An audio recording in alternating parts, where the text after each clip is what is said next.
আচ্ছা প্রভু, এই রাজতত্ত্ব জীব জগতে প্রচার করবে প্রভু, আমাকে কিছু রাজতত্ত্ব বর্ণনা করে শুনুন। ওলামায়ে সব বলছে তা কি করে সম্ভব? পার্বতী, আমি যে রাজতত্ত্ব বর্ণনা করে যাব,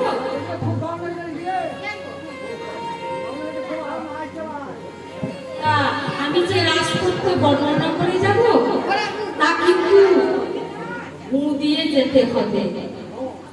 যেই না বলেছে যে মুখ দিয়ে যেতে হবে, মাগো পার্বতী বলে উঠল গোলামের সাথে, অর্থাৎ সিদ্ধি বলে ঠিক আছে প্রভু, আপনি রাজতত্ত্ব বর্ণনা করবেন আর আমি কিন্তু মুখ দিয়ে যাব।